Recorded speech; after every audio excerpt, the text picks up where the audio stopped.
Hope by Wdowski. Wednesday. Jenny woke with Fluffy licking her face.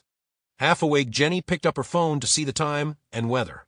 I am not going to get caught in the rain again. If it even says cloudy, I am taking one of my dozen umbrellas. Fluffy, sitting on the bed, looked at her and then looked at the kitchen. I know. Jenny replied, focusing on her phone. Oh, it's the 26th.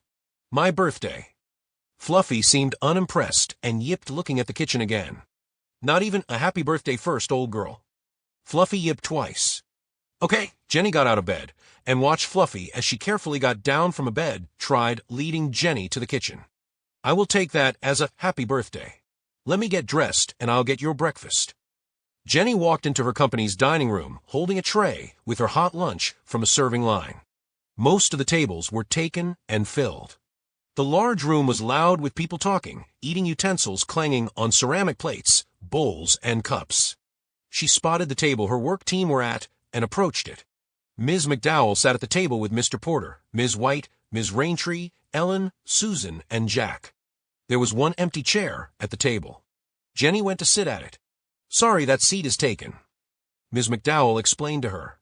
Jenny looked at the empty chair and then looked up at the group that all stopped talking. Sorry, she replied, looking for somewhere else she might be able to sit and eat. Way in the back, far from the windows, she found a single table with 4 chairs and no one sitting there. She put her tray down and sat with her back to the wall so she could see her co-workers in the distance talking and laughing together. On the opposite side of the dining room sat Ted at a table alone with his back to Jenny. He did not have a tray.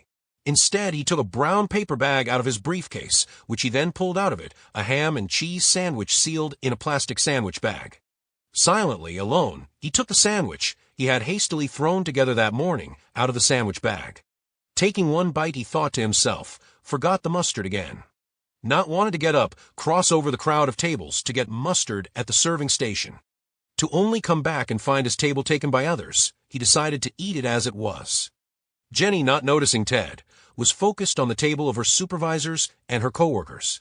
They all seemed to be having a wonderful time together, talking and laughing.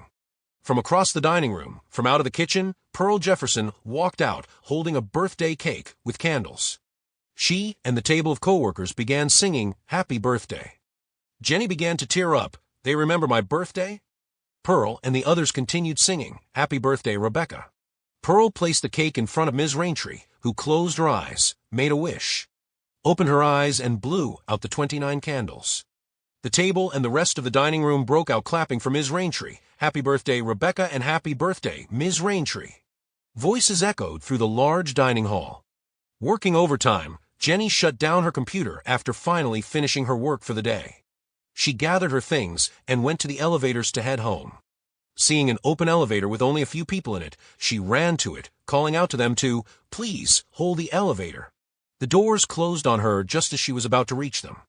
Typical, she thought to herself. Waiting for a time, another elevator finally came. Others had gathered around her as they too waited. She was the first to get on this time. The others, following her, pushed her way to the back.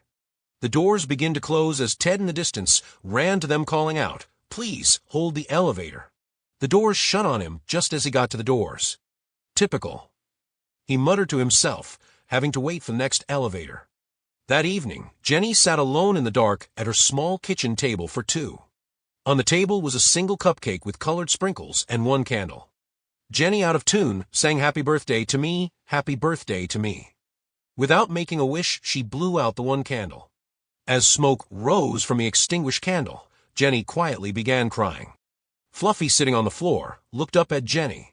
The dog's head was tilted as if confused. Yip,